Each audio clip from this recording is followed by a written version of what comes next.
Hello दोस्तों, JIB का Indian economy का पेपर हो गया और जो लोग भी पेपर दे के आए, जिनका पेपर नहीं निकला, वो एक ही बात कह रहे थे कि बहुत ही टफ पेपर बना दिया। क्यों कह रहे थे? क्योंकि उन्होंने स्ट्रेटजी से प्रिपरेशन नहीं करी और टाइम नहीं दिया इस पेपर को। ये इंडियन इकोनॉमी का पेपर में एक जो पोर्शन है वो इकोनॉमी वाला, दूसरा इंडियन फाइनेंशियल सिस्टम वाला। तो जो इंडियन इकोनॉमी वाला पोर्शन है वो आपकी बैंकिंग में यूज नहीं होता, तो आपको ढंग से पढ़ना पड़ेगा। तो दोस्तों, जिन लोगों ने भी कॉम्प्रिहेंसिव स्टडी करी थी उनके मार्क्स जो हैं 50+ आ रखे हैं।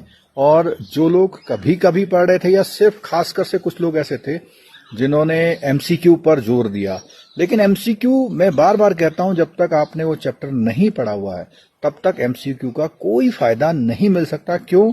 क्योंकि ये 10th और 12th क्लास के एग्जाम नहीं है जिसमें एमसीक्यू भी वही आ जाए और ऑप्शन भी वही आ जाए।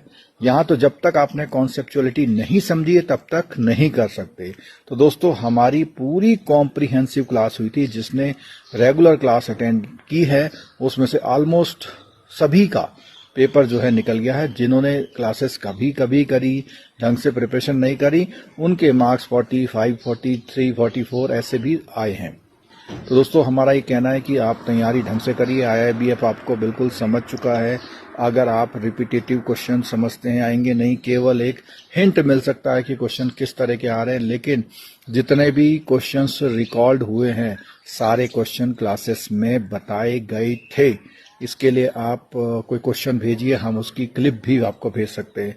दोस्तों, अब ये पेपर तो हो गया जैसे तैसे, आप बाकी पेपरों के लिए प्रिपरेशन करिए। हमारी लाइव क्लासेस से जुड़िए। जो फ्री में लाइव क्लास देखना चाहते हैं, मोबाइल एप्लीकेशन को डाउनलोड कर लिए, इसके लिंक जो है डिस्क्रिप्शन में दिया हुआ। साथ साथ नवंबर के लिए अगर आप तैयार हैं, नवंबर का बैच लॉन्च हो गया है, उसमें आपको एडिशनल 1000 का डिस्काउंट मिलेगा अगर आप इस एग्जाम को 5 मई तक के लिए रजिस्टर कराते हैं। दोस्तों, मेरी बाकी एग्जामों के लिए आपकी बेस्ट विशेस है, और कोई भी क्वेरी है तो आप क्वेरी भी हमें कमेंट बॉक्स में कर सकते हैं।